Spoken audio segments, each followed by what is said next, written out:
5 seconds more. Start.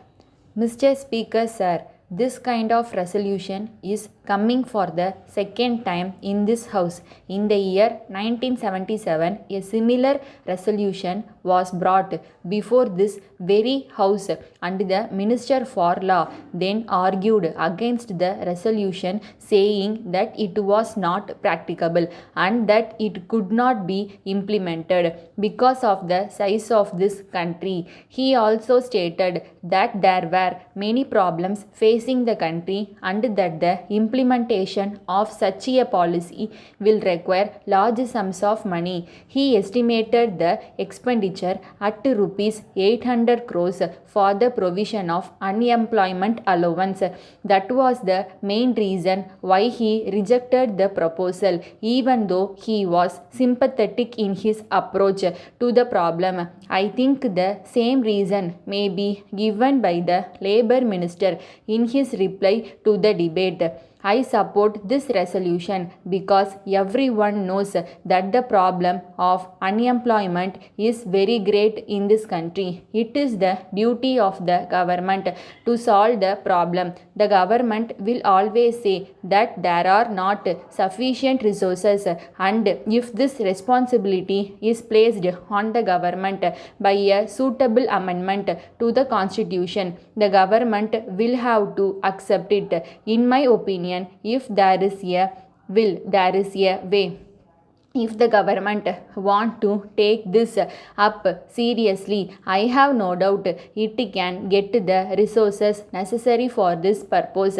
In this country, after 35 years of independence, we are not able to solve many of the problems facing the country, and there is great unemployment not only among the educated but also among the uneducated people. The reason is that the education that we are providing in this country is not serving the real purpose. During the British period, this system was introduced and we have not yet changed it to the extent we want. This is responsible for the present situation. We are producing graduates in large numbers without any purpose. Every year, a large number of graduates come out of our educational institutions. If we go to the villages, we will certainly find that about 20 people out of every 100 are educated. I am sorry to say that they seek employment only as clerks. They also expect the government to provide them such jobs. No government will be in a position to provide jobs in the country. Any political party may say that it will provide employment to all, but after coming to power, it will find that it is not possible. In my opinion, it will be very difficult for any party to provide employment to all the people unless there is a great change in the educational system which was introduced a long time back. In this connection, my request to the government is this. Of course, it is not in the hands of the Labour Minister, but I request him to impress on the Educational Minister about the necessity to make a change in the scheme of education provided to the people. One of the reasons for the fall in the standard of education is that our young men do not benefit at all from the education which is now provided in our educational institutions. The education that we provide at present to students should be job oriented because we need technical men in various branches in our villages. But I am sorry to say that we are not having sufficient number of these peoples. If we provide this kind of education, we can provide them with employment.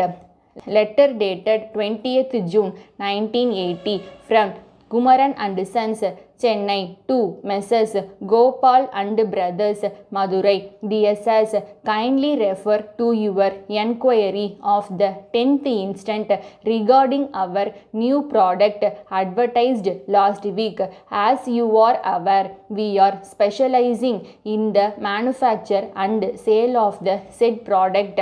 We can guarantee that our product is of the finest quality. It will be introduced in the market within a few weeks, and we are now ready to receive wholesale orders. The exact date for the opening of the retail trade will be announced next week. We have decided to give this commodity considerable publicity, and we have already launched our publicity campaign in all the leading newspapers in the country. At the same time, we are also planning a vigorous press and poster campaign so that the name of our product becomes well known to the public by the time the retail trade is started.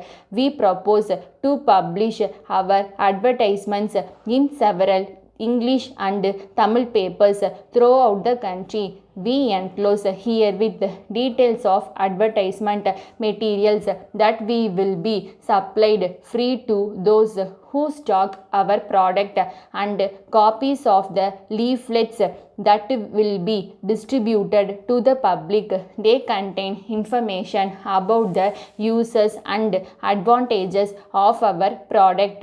Our representative will show you sample packets and take advance orders.